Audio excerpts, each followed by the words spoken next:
Hello, my name is Evan, 22 years old. I'm a senior at the University of California, living in a tiny apartment on the outskirts of the city, where the smell of burnt coffee from the neighbor downstairs wafts up every morning. I'm not the type to ramble on about myself, but if I had to, I'd say I'm just an ordinary guy, trying to survive my college years with a pile of bills and dreams that haven't quite taken shape. I do well enough in school to keep a partial scholarship, but the rest of my life, it feels like a chess game where I'm always a few moves behind. I grew up in a small town near San Francisco, where everyone knew each other, and family secrets were carefully tucked away behind polite smiles. From the outside, my family looked like a model one. My father, Alan, is an accountant with a sharp gaze and a habit of tapping his fingers on the table when stressed. My mother, Victoria, is a sharp-witted woman who always knows how to make those around her feel small with just a glance or a subtle remark. They live in a comfortable house, not overly extravagant, but enough for outsiders to think we were well off. I used to believe that too, until I realized the truth is never as simple as it appears. I have a younger brother, Miles, 2 years my junior. He's studying at a university in Oregon, a few hundred miles away from me. Miles is the kind of person who can make you smile, whether he's telling a bland story or spilling coffee on your shirt. But don't let his carefree demeanor fool you. Miles is struggling just like me, juggling rent, tuition, and student loans that pile up like a mountain. We often call each other late at night when we're both exhausted from our part-time jobs. "Evan, do you ever think we'll break out of this cycle?" Miles asked me once, his voice weary over the phone. I couldn't answer because I don't know myself. Then there are my grandparents who warm my heart just by thinking of them. They live in a small village in France where they moved 6 years ago after retiring. My grandfather, Henri, is a tall man with white hair and a kind smile. My grandmother, Elise, is petite, sprightly, and full of endless stories about her youth. When Miles and I were kids, our grandparents were our entire world. We spent whole summers at their house, running around in the park, playing chess on an old wooden board and learning our first French phrases. My grandmother would pat my head and say, "Life is an adventure, don't be afraid of anything." I remember those words like an old song echoing in my mind, but what I remember most is my grandparents' promise. One time, when I was about 10, scribbling drawings on the floor, my grandmother pulled Miles and me close. "Listen, you two," she said, her voice serious but warm. "Your grandfather and I will make sure that when you grow up, you won't have to worry about your education. Just chase your dreams, all right?" I nodded, not fully understanding, but the look in her eyes made me believe everything would be okay. Later, I found out that my grandparents had set up an education trust fund worth $300,000 for Miles and me, with the condition that it could only be used for schooling. They entrusted its management to my parents before moving to France. I never knew about the fund until I graduated high school. From the outside, my family looks like a perfect picture. Weekend dinners, radiant Christmas card photos, stories of summer vacations. But if you look closely, you'll see the cracks. My parents aren't the type to yell or argue in front of others. They hide our family's issues with remarkable finesse. My mother has a way of speaking that makes you feel like you've done something wrong, even when you haven't. "Evan, you should be grateful for what your parents do for you," she'd often say, her voice soft but sharp as a blade. My father is silent, but his silence is like a stone wall, cold and impenetrable. Miles and I grew up in that atmosphere, always sensing something was off but never daring to ask. My college years began like a dream. When I received the acceptance letter from UC Berkeley, I sat on the living room sofa, reading it over and over, my heart pounding. The partial scholarship I was awarded was my greatest pride, but it also marked the start of a journey I was utterly unprepared for. Tuition, textbooks, rent, everything added up faster than I expected. The scholarship only covered a portion, and I had to figure out the rest on my own. I didn't want to ask my parents for help, not out of pride, but because every time I mentioned money, my mother would give me a look that made me feel like I was asking for something that wasn't mine. "You need need to learn to be independent, Evan," she'd say, her voice calm but making me feel small. So I started working part-time. My first job was at the university library. I pushed a cart of books through towering shelves, reshelving books that students left scattered. The job was easy, but it paid only $12 an hour, nowhere near enough to get through the month. I remember early mornings when sunlight streamed through the library windows, and I'd shelve books while mentally reviewing the previous day's lecture. But then the electric bill arrived, followed by rent, and I realized I needed to earn more. So I took another job at an Italian restaurant near campus, where the smell of garlic and tomato sauce clung to my clothes every night. Waiting tables was no walk in the park. The restaurant was always packed with all kinds of customers, from romantic couples to rowdy groups of students ordering beers late into the night. I learned to smile even when I was scolded for delivering food too slowly or when someone forgot to tip. Some nights I'd get home at 2 in the morning, my feet aching, only to sit at my desk with a cold cup of coffee trying to finish an essay before dawn. I didn't complain because I knew I had no choice. But sometimes, lying on my narrow bed in my cramped apartment, I wondered if all this effort was worth it. Miles, my younger brother, wasn't faring much better. He is studying graphic design at a public university in Oregon, a short flight away from me. Miles was always the optimist, but during our late-night calls, I could hear the exhaustion in his voice. "Evan, I just worked a night shift at the convenience store," he'd say, his voice hoarse over the phone. "Some drunk guy knocked over a whole shelf of beer and I had to clean it up until 3 in the morning." I laughed, but my heart felt heavy. Miles also had a scholarship, but like me, he had to work to make ends meet. He worked at a convenience store near his campus, and sometimes when his paycheck fell short, he'd call me. "Evan, can I borrow $200 for rent? I swear I'll pay you back." I always sent the money, even though I was counting pennies to buy groceries. We never told our parents about these struggles. It wasn't that we didn't want to, but every time Miles or I tried to bring it up, the response was always the same.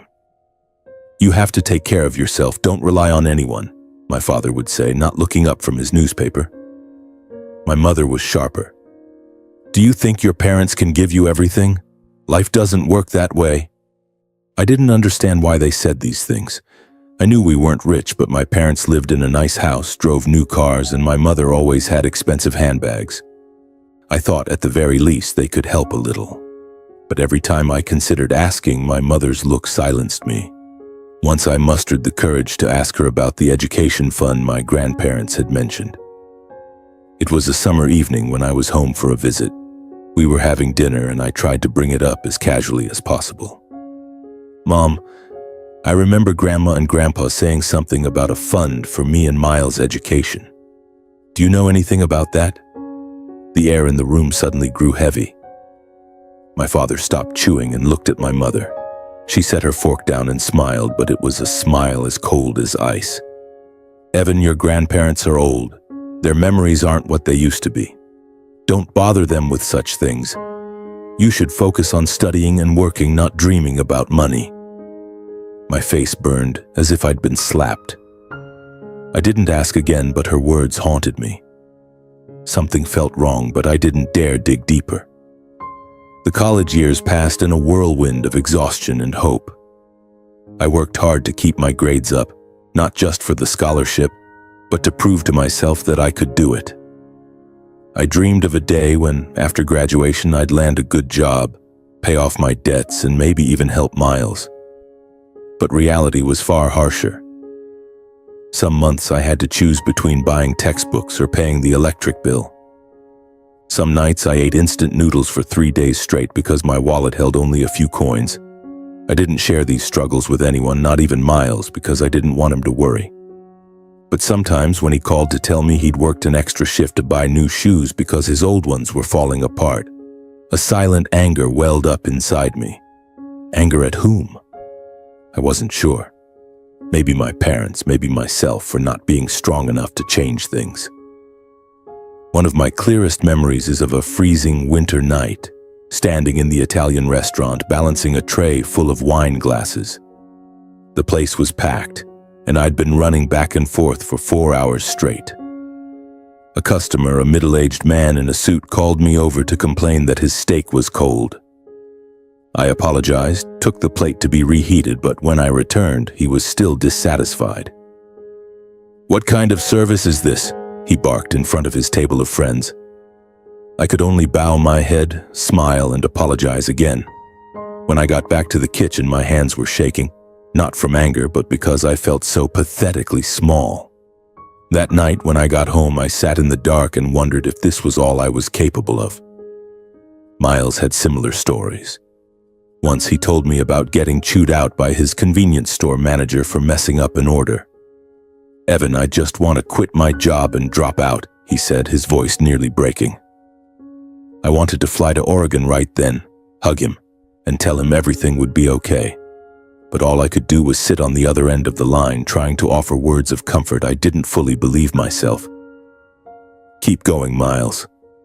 We'll get through this," I said, though my heart was full of doubt. We never truly doubted our parents, not really. We grew up believing they loved us, even if in their cold, distant way. But as we got older, I felt an invisible gap growing between us. Their words like, "Take care of yourself" or "Don't rely on anyone," weren't just lessons. They were like a wall separating us from them. My final year of college, my 4th year at UC Berkeley, was a journey filled with endless long days. I had grown accustomed to the frenetic pace, late-night work shifts, rushed essays, and short, interrupted sleeps punctuated by the blare of my alarm clock. But despite the exhaustion, I felt I was getting closer to the finish line. I had completed most of my required courses, my grades were still good enough to keep my scholarship, and I started dreaming of a stable job after graduation. I imagined paying off my student loans, renting a decent apartment, and maybe even helping Miles escape the struggles he was facing.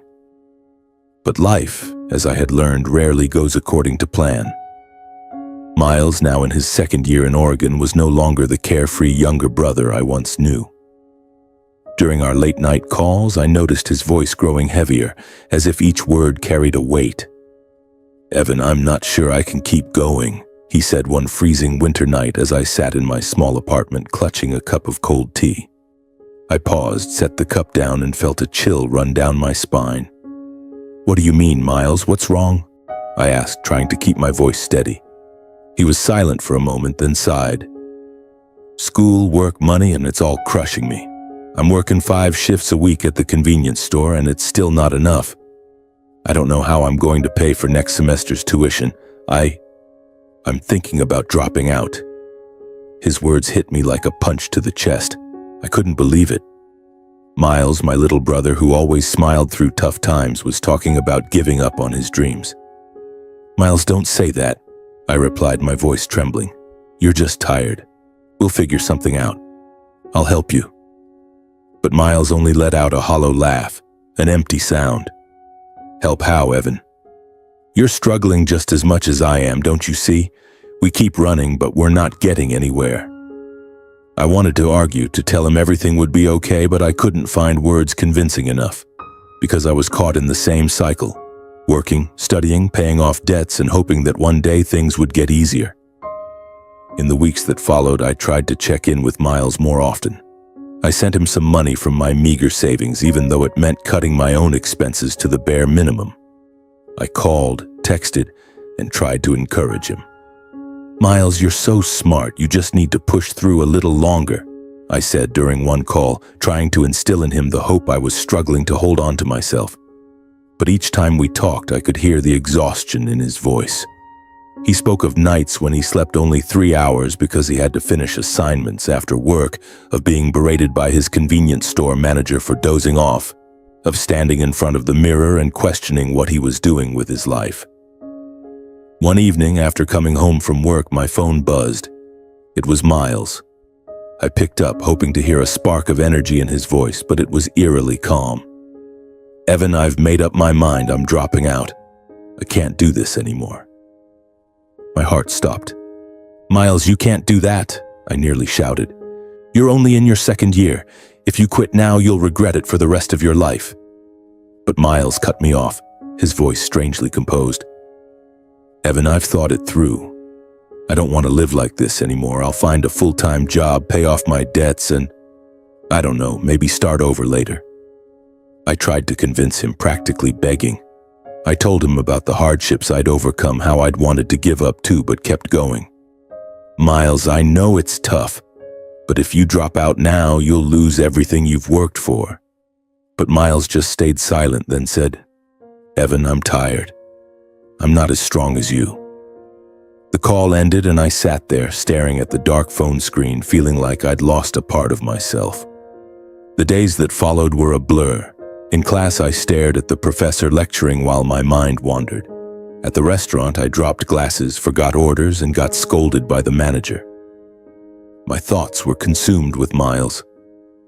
I wondered if there was anything I could do to change his decision. I considered flying to Oregon to confront him in person, but I didn't have money for a plane ticket, and my schedule was too packed. I felt powerless, as if I were watching my brother slip through my fingers. A week later, Miles called to confirm he had submitted his withdrawal form. I talked to my academic advisor, he said, his voice flat. They said I can come back later if I want, but right now I need a break. I didn't know what to say. I wanted to be angry, to blame him for giving up, but I couldn't. I knew the pressure he was under, the bills, the endless shifts, the feeling that the whole world was against him. I only wished I could do something, anything, to help him. I started questioning myself. Had I not been attentive enough?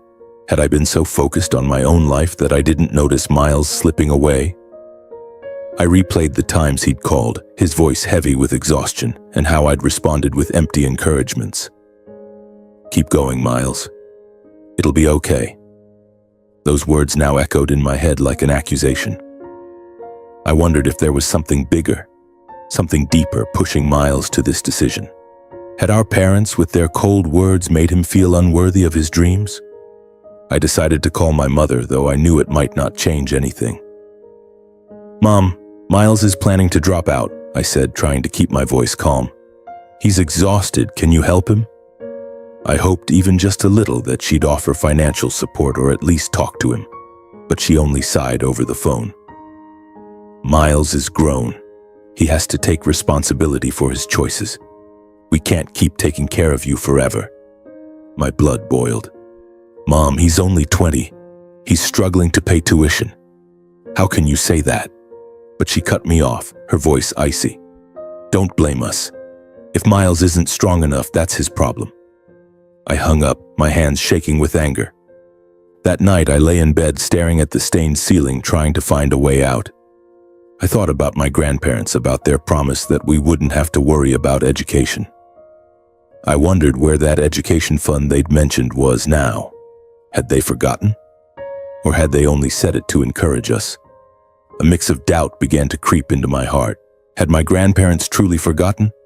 Or were my parents hiding something? No, it couldn't be. I quickly pushed those doubts aside. I trusted my parents. No matter how they were the ones who raised us. Surely they would do what was best for us. I thought about calling my grandparents. It was probably morning or afternoon in France. They might be awake, but what would I say? Ask them for money? Blame them for forgetting? I couldn't do that. They were both in their 70s now, and bringing up money with them felt impossible. I started making a plan. I would finish my final year, graduate with the best grades possible, and then find a way to help Miles return to school. I didn't know how, but I swore to myself that I wouldn't let my brother drown in despair. The final months of the school year, I threw myself into studying and working like a machine. Each day was an unending cycle. Mornings in class, afternoons in the library, evenings waiting tables at the Italian restaurant. I cut out everything unnecessary. No coffee shop visits, no new clothes, no hanging out with friends. Every dollar I saved went into a separate account, hoping one day it would be enough to help Miles return to school. My calls with Miles grew less frequent. He had officially dropped out and started working full-time at a retail store in Oregon. The job's fine, Evan, he said over the phone, but his voice was hollow, as if he were trying to convince himself. I knew Miles wasn't happy. He used to dream of becoming a graphic designer, sending me beautiful sketches he'd drawn. But now, he spent his days stocking shelves and dealing with difficult customers. Every time I thought about it, my heart ached. I wanted to do something, anything, to pull him out of that abyss. In May of that year, my graduation day finally arrived. I stood in a long line of students in black gowns, square caps perched on our heads, feeling both proud and exhausted. I had done it, graduated with honors, invited to give a speech at the ceremony. As I stepped onto the stage looking out at the packed auditorium, I was stunned to see them, Grandpa Henri and Grandma Elise, sitting in the front row, beaming with radiant smiles. I nearly broke into tears. I don't clearly recall whether my feelings at that moment were gratitude or a sense of resentment. All I remember is that seeing them, I wanted to run to them, hug them tightly, and pour out all the grievances of my and my brother's 4 years of college. That day, not only were my grandparents there, but Miles had also taken time off work to attend. He sat a few rows behind them, his hair messy but still managing a smile. My parents, Alan and Victoria, were there too, seated near the back, their faces calm as if they hadn't noticed my grandparents' return. My speech was brief but heartfelt. I spoke about my journey, the sleepless nights, the grueling work shifts, and the belief that education was the only path to a better life. I didn't mention Miles, but every word was for him, a silent promise that I wouldn't abandon him. As I stepped off the stage, applause filled the room and I felt a flicker of relief. I had made it. I had done it. After the speech, the students took turns receiving their diplomas. When my name was called, Grandpa Henri unexpectedly stood up and walked onto the stage holding a small gift box. Tall and imposing, his white hair gleaming under the lights, his kind smile took me back to those summer days in the park with him. He hugged me, then spoke into the microphone, his voice playful but full of pride. "Evan, you've made your grandparents so proud. That education fund we set up must have helped a bit, right?" He winked, and the audience laughed, thinking it was just a loving grandfather's joke. But I froze, as if the floor had collapsed beneath me. "What fund?" I asked, my voice soft but caught by the microphone. The laughter in the auditorium faded. I looked at Grandpa Henri, then at Miles, who sat up straight, his eyes wide. My parents in the rows below, already tense from seeing Grandpa, now looked pale and ashen. My mother lowered her head and my father coughed, trying to act normal. "What fund, Grandpa?" I repeated louder this time, unable to hide my shock. Grandpa Henri frowned, his smile vanishing. He looked at me, his voice lowering with suspicion. "The Education Trust Fund, Evan. We set it up for you and Miles, $300,000 to cover tuition and living expenses. Didn't your parents tell you?" The auditorium seemed to hold its breath. I felt blood rushing to my head, my heart pounding so hard I thought it might burst. "My parents never told me anything," I said, my voice trembling. "I paid for school with my scholarship and part-time jobs. I worked at a restaurant until 2 in the morning, and Miles..."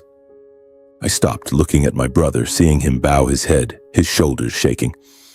"Miles had to drop out because he couldn't afford it." The atmosphere in the auditorium grew heavy. A few people whispered, but I didn't care. I just looked at Grandpa Henri, watching his expression shift from surprise to anger. He stepped off the stage, searching for my parents.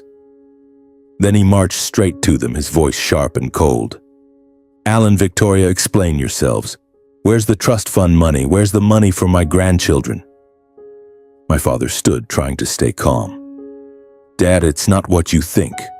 We used the money to support the kids, but..."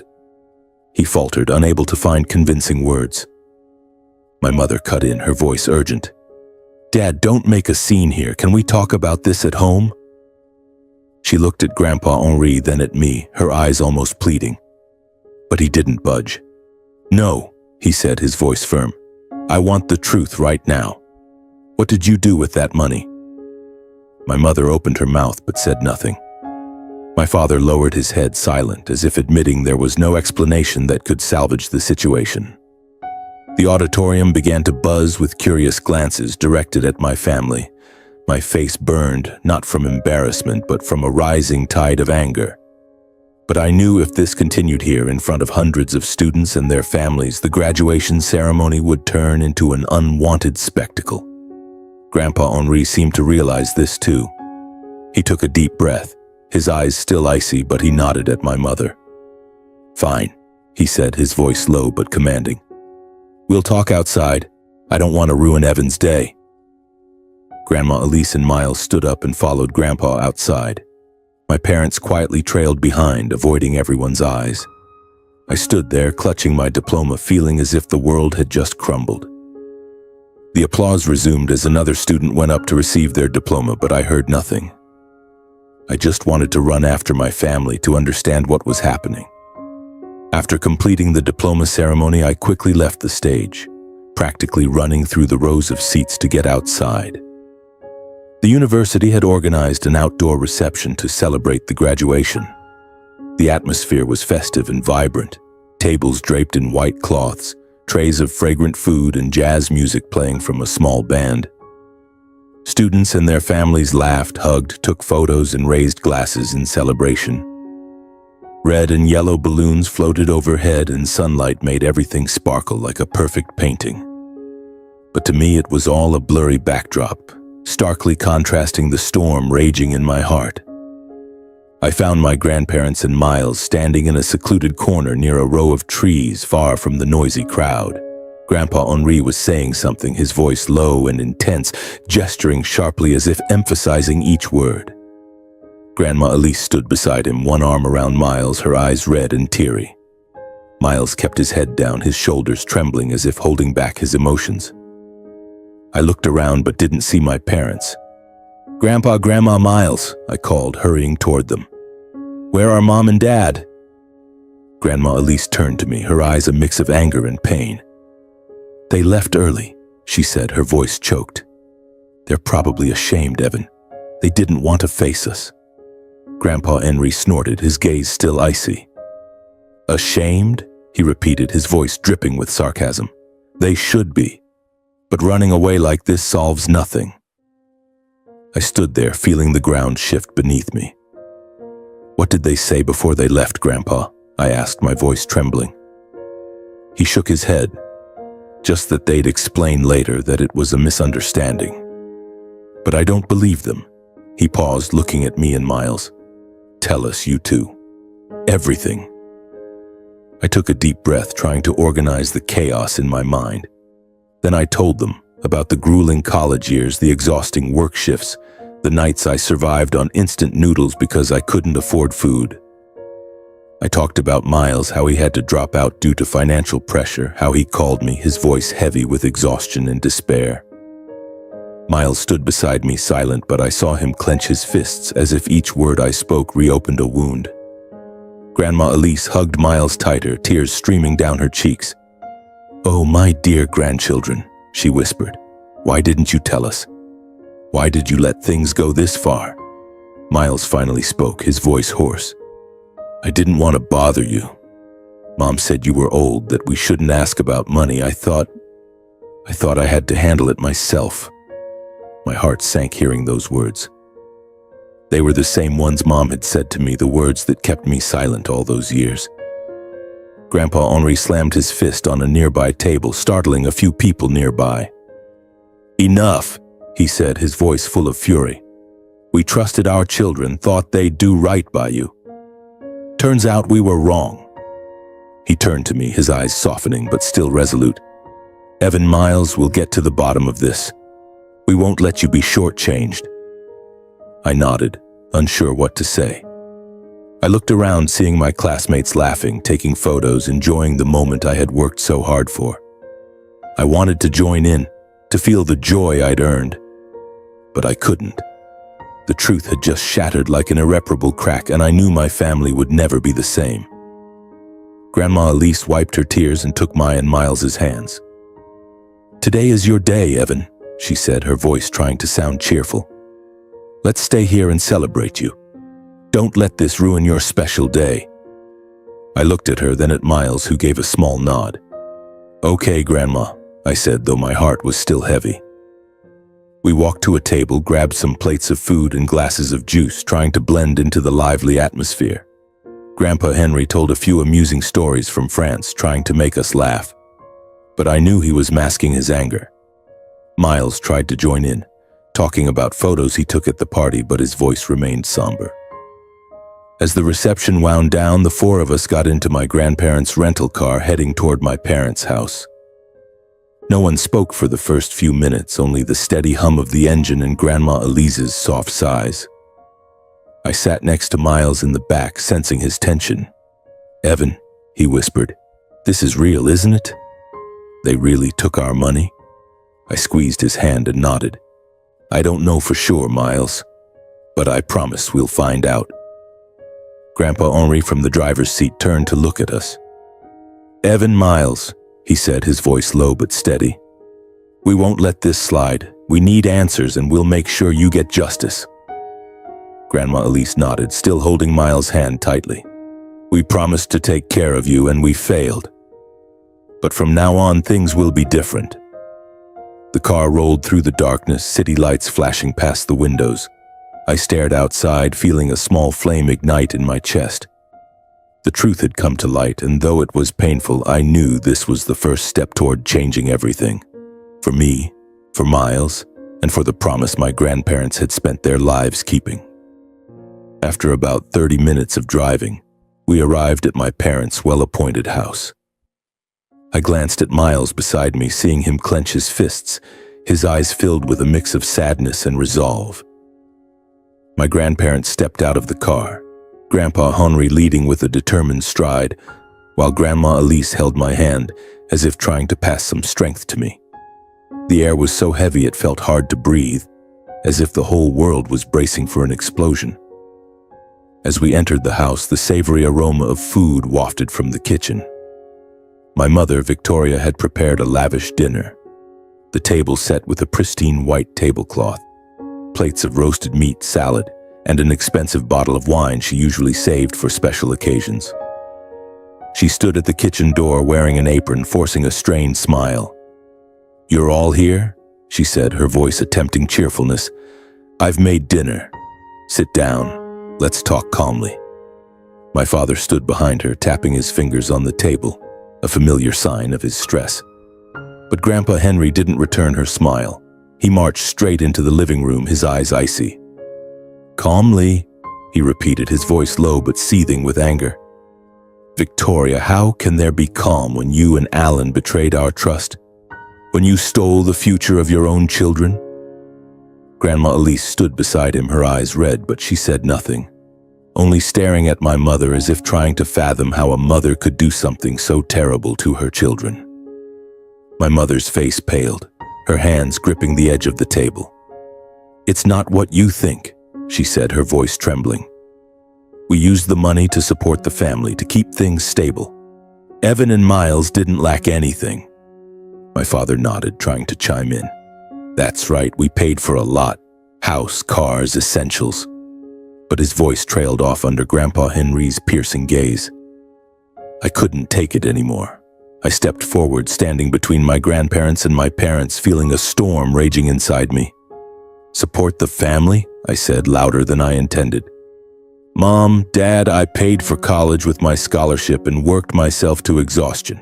I waited tables until 2 in the morning, ate instant noodles for a week because I couldn't afford food. And Miles?" I turned to my brother, seeing him bow his head, his hands clenched. Miles had to drop out because he couldn't handle the financial pressure. If there was a fund, why didn't we see a single cent of it? The room grew thick with tension. My mother opened her mouth, but no words came out. My father stayed silent, his eyes avoiding mine. Grandpa Henri slammed his hand on the table. "Enough!" his voice echoing through the room. "You took $300,000 that we spent our lives saving for our grandchildren. You let them live like they were homeless while you sit in this house with new cars and designer bags." He pointed at the luxury handbag on the sofa, his voice dripping with disdain. "I'll sue you. I'll let the world know how despicable you are." Grandma Elise grabbed his arm, trying to calm him, but tears streamed down her face. "Henri, calm down," she whispered, her voice full of pain. My mother started crying, not loud sobs, but silent tears, as if she knew she had no way out. "I'm so sorry," she said. "Please don't make a big deal out of this. We'll find a way to pay it back." But her words were cut off by Grandpa Henry's unyielding glare. My heart pounded, but I knew if this went any further, our family would be irreparably shattered. I took a deep breath and stepped forward, placing a hand on Grandpa Henri's shoulder. "Grandpa," I said, my voice calm but firm, "we don't need to sue. I don't want the world to know about this, not for Mom and Dad's sake, but for me and Miles. But I want justice." I turned to my parents, looking them straight in the eyes. "I want you to sign a contract to repay the full amount of the trust fund, $300,000 plus 5% annual interest within 10 years. And you need to cover all costs for Miles to return to school and complete his degree. If you don't, I won't hold back. I'll let everyone know the truth." Miles looked up, his eyes wide, as if he couldn't believe what I'd said. My mother started pleading, her voice breaking. "Evan, how can we come up with that money? You don't understand, we used it to—" But I cut her off. "Used it for what, Mom? To buy a new car? To go on vacations? Or to keep up the perfect image of this family?" My voice trembled, not from anger, but from pain. "Miles and I lived like we had nothing while you kept the money that was meant for us." My father finally spoke, his voice hoarse. "Evan, we didn't mean to hurt you. We just wanted to keep things stable." But his words sounded like a feeble excuse, not enough to quell the anger in my heart. Grandpa Henri shook his head, his eyes full of disappointment. "Stable?" he repeated. "You destroyed your children's futures for your own selfishness."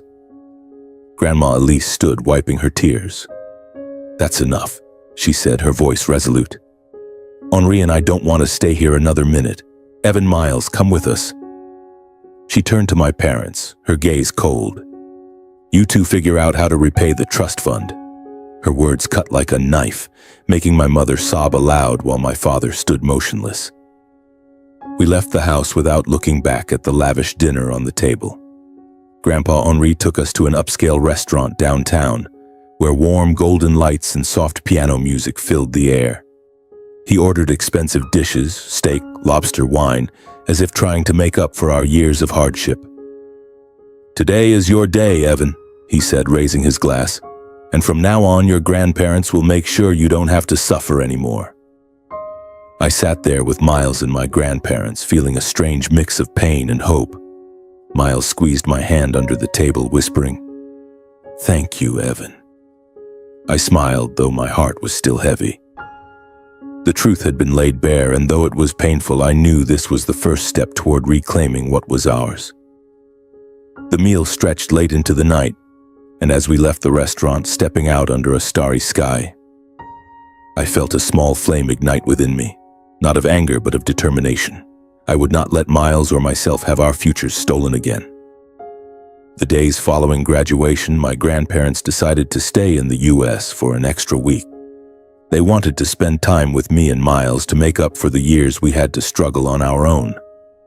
Grandpa Henry rented a small apartment near my school in Berkeley, and every day they visited, bringing stories, home-cooked meals, and warm hugs that I had almost forgotten from childhood. "We want to make sure you're okay," Grandma Elise said, stroking my hair as she did when I was little. I looked at her, noticing the deeper wrinkles on her face, but her eyes still shone with unwavering love. Miles stayed with me for a few days, sleeping on the old sofa in my tiny apartment. We talked a lot, the first time in months, without the weight of money or work pressing down on us. "Evan, I think I want to go back to school," Miles said one evening as we sat drinking coffee on the balcony. "But I'm scared. Scared it'll be like before." I took his hand, feeling the tremble in his voice. "It won't be like before, Miles," I said. "This time I'm here, and so are Grandma and Grandpa. You won't be alone." That week, my grandparents focused on investigating the trust fund. They contacted an old lawyer in the U.S. who had helped set it up and requested detailed bank statements. Though they didn't pursue a lawsuit against my parents as Grandpa Henri had threatened, they wanted to ensure everything was resolved transparently. I stayed out of those calls. I didn't want to dig deeper into the pain. But Grandpa Henri told me that my parents admitted to withdrawing money from the fund. They claimed they used it to maintain the family's lifestyle, but couldn't provide any concrete evidence of how the money was spent. They have no choice but to pay it back, Grandpa Henri said, his voice resolute. If they don't, I'll make sure they face the consequences. During that week, I got a call from my father. His voice over the phone sounded tired, almost unfamiliar. Evan, he said, we're selling the car. And we'll mortgage the house. We'll pay back the money for you and Miles. I stayed silent, unsure how to respond. Part of me wanted to scream, to ask why they did this to us, but another part just felt empty. Good, I finally said, my voice cold. Do the right thing, Dad. That was the last time I spoke to him for a long while. My grandparents stayed until the end of the week, and before returning to France, they called Miles and me to their rented apartment. Grandpa Henri handed us a stack of documents, copies of the contract my parents had signed, agreeing to repay the $300,000 plus 5% annual interest within 10 years. They also committed to covering all tuition and living expenses for Miles to return to school. This isn't just about the money, Grandpa Henri said, his eyes stern. This is our promise to you. We're sorry we let you suffer. Grandma Elise hugged us, tears streaming down her cheeks. You're our pride and joy, she said. Keep doing what makes you happy. Don't let the past hold you back. I nodded, feeling a weight lift from my heart. Miles nodded too, and for the first time in months I saw a spark in his eyes, a spark of hope. As my grandparents boarded their flight back to France, Miles and I stood at the airport waving goodbye. Evan, I'm going back to school, Miles said, his voice more certain than ever. I'll do it for you and Grandma and Grandpa. I smiled, hugging him tightly. I know you will, Miles. In that moment, it felt like we had reclaimed a part of ourselves. Not just the money, but our belief in the future. With the trust fund money gradually being repaid, I started building my post-graduation life. I landed a job at a consulting firm in San Francisco. Not my dream job, but enough to pay off my loans and save for the future. I rented a smaller, cleaner apartment, and for the first time in years, I didn't have to worry about buying groceries or paying the electric bill. Miles, with financial support from our parents and grandparents, returned to school in Oregon. He re-enrolled in the graphic design program, and through video calls, I saw him slowly regain the carefree smile he once had. My parents, after selling the car and mortgaging the house, lived more quietly. They no longer attended community events or boasted about our perfect family as they once did. I heard they were shunned by neighbors and friends, not because we exposed the truth, but because whispers had spread. I didn't feel joy hearing this, but I didn't feel pity either. They made their choices, and now they faced the consequences. 2 years passed since graduation, and my life changed in ways I never dared to dream. I worked at the consulting firm in San Francisco, earning enough to pay off my student loans and live comfortably in a small but bright apartment downtown. Every morning I woke up, brewed coffee, and looked out my window at the skyscrapers gleaming in the sunlight. It was a strange feeling. No longer counting pennies for groceries, no more sleepless nights worrying about bills. But what made me happiest wasn't the money. It was news from Miles. Miles returned to school in Oregon, supported by the repaid trust fund and encouragement from me and our grandparents. He threw himself into his studies with a passion I hadn't seen before. Through video calls, he told me about his graphic design projects, small exhibitions he participated in, and new friends he made. Evan, I think I've found myself again, he said, his smile radiant on the screen. Every time I heard those words, it felt like a piece of my heart was healing. In May of that year, I flew to Oregon for Miles's graduation. As the plane landed, my heart pounded, not from nerves, but from pride. I had watched my brother walk through darkness from the days he wanted to give up to now, standing on stage with a diploma in hand. I sat in the front row of the auditorium, clapping until my hands hurt when Miles's name was called. He walked onto the stage, his curly hair still as messy as ever, but his eyes shone brightly. When he looked down and saw me, he waved, his grin ear to ear. I stood up shouting, "Great job, Miles!" making a few people around me laugh. After the ceremony, I ran to hug him. "Congrats, hero," I said, echoing the words he'd said to me 2 years earlier. Miles laughed, hugging me tightly. "Thanks, Evan. I wouldn't be here without you." His words choked me up. We stood there amidst the crowd of students and families, feeling a bond no words could capture. Our grandparents, now frailer, couldn't fly from France to attend, but right after the ceremony, as Miles and I celebrated at a coffee shop near campus, my phone buzzed. It was Grandma Elise, video calling from their small village in France. Grandpa Henri sat beside her, looking thinner than the last time I saw him, but his smile was as warm as ever. "Miles, you've made us so proud," Grandma Elise said, her voice trembling with emotion. Grandpa Henry nodded, adding, "Both of you are our treasures. Never forget that." Miles leaned closer to the screen, his eyes red. "Thank you, Grandma and Grandpa. I promise I won't let you down." I noticed our parents didn't attend Miles's graduation. I had sent an invitation but received no reply. Part of me hoped they'd show up, if only to witness this moment, but I wasn't surprised by their absence. Miles didn't mention them, but I knew he felt the void. "They're still ashamed, aren't they?" he asked later as we sat on a bench outside the campus looking at the remaining balloons from the celebration. I nodded, not wanting to dwell on the pain. "Maybe, Miles, but today is your day. Don't let them dim your joy." After Miles's graduation, I used my work connections to find job opportunities for him. A client of mine, Anna, who was the director of a major design firm, happily agreed to my request. I sent Miles's portfolio to her along with a personal recommendation. Within weeks, Miles was hired as an intern and quickly impressed with his creative designs.